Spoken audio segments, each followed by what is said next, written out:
नमस्कार दोस्तों, मैं मोदी भक्त आपका स्वागत करता हूं। आज हम बात करेंगे बिहार के सिवान विधानसभा चुनाव की, जो इस बार राजनीतिक दृष्टि से बेहद अहम माना जा रहा है। सिवान हमेशा से बिहार की राजनीति में दिलचस्प भूमिका निभाता रहा है। यहाँ की जनता अपने विकास, रोजगार और शिक्षा के अधिकारों के लिए सजग रहती है। इस बार भी सिवान में कई बड़ी पार्टियों के बीच कड़ी टक्कर देखने को मिल रही है और हर पार्टी अपने अपने एजेंडे के साथ चुनाव मैदान में उतरी है। सिवान के मतदाता इस चुनाव में मुख्य रूप से विकास, बेरोजगारी, सड़क, बिजली, पानी और शिक्षा जैसे मुद्दों पर ध्यान दे रहे हैं। युवा मतदाता खास तौर पर सक्रिय हैं और उनकी भागीदारी चुनाव के नतीजों को काफी हद तक प्रभावित कर सकती है।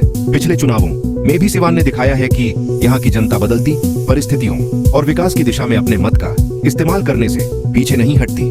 लोग चाहते हैं कि उनके क्षेत्र में नई सड़कें बने, बिजली की आपूर्ति सुचारू रहे, स्वास्थ्य सेवाएं बेहतर हों और बच्चों की शिक्षा पर पर्याप्त ध्यान दिया जाए। इस बार सिवान में प्रमुख पार्टियों की टक्कर है। भाजपा, कांग्रेस, राजद और अन्य क्षेत्रीय दल। भाजपा का उम्मीदवार जनता को विकास के ठोस उदाहरण और सरकार की योजनाओं के जरिए अपनी पकड़ मजबूत करने की कोशिश कर रहा है। मोदी भक्त के नजरिए से देखा जाए तो मोदी सरकार की योजनाओं जैसे उज्ज्वला योजना, प्रधानमंत्री आवास योजना, ग्रामीण सड़कों का विकास, स्वास्थ्य और रोजगार की पहल जनता के लिए आकर्षक है। इन योजनाओं से गांव-गांव तक विकास की रोशनी पहुंची है और लोगों की जिंदगी में बदलाव आया है। विपक्षी दल भी अपनी रणनीति और घोषणाओं के साथ मतदाताओं को लुभाने का प्रयास कर रहे हैं। सिवान की जनता को यह देखना है कि कौन अपने वादों को सही मायने में पूरा कर सकता है, कौन सच में विकास कार्य करेगा और कौन केवल चुनावी जुमलेबाजी में लगा रहेगा। इस चुनाव में वोट केवल एक विधानसभा सीट तक सीमित नहीं है, बल्कि यह बिहार की राजनीति में भविष्य की दिशा तय करेगा।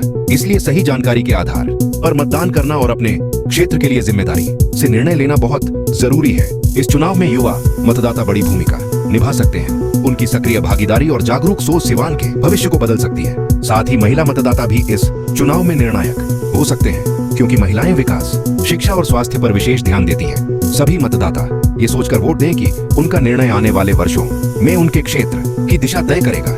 दोस्तों, चुनाव जीतें या हारें, लोकतंत्र की भावना सबसे ऊपर होनी चाहिए। अपने अधिकार का प्रयोग करें और सुनिश्चित करें कि आपका वोट सिवान के विकास और जनता के कल्याण के लिए सही दिशा में इस्तेमाल हो। मैं मोदी भक्त कहता हूँ कि हर वोट कीमती है और हर मतदाता की भूमिका अहम है। आइए हम सभी मिलकर अपने क्षेत्र की राजनीति को सशक्त बनाएं, विकास के कार्यों को आगे बढ़ाएं और लोकतंत्र को मजबूत करें। इस चुनाव में केवल व्यक्तिगत लाभ नहीं, बल्कि पूरे क्षेत्र के विकास और खुशहाली का निर्णय है। इसलिए मतदान केंद्र पर जाकर अपने अधिकार का प्रयोग करें, सही जानकारी के आधार पर सोच समझकर मतदान करें। याद रखें, आपका वोट सिवान की दिशा तय करने में अहम भूमिका निभा सकता है। हम सबका लक्ष्य होना चाहिए कि सिवान में विकास के कार्य तेजी से हों, युवाओं को रोजगार मिले, महिलाएं सुरक्षित और सशक्त हों, बच्चों को अच्छी शिक्षा मिले और हर नागरिक को बुनियादी सुविधाएं उपलब्ध हों। यही लोकतंत्र की वास्तविक ताकत है और यही हमारे नेताओं का असली जवाबदेही का मापदंड होना चाहिए।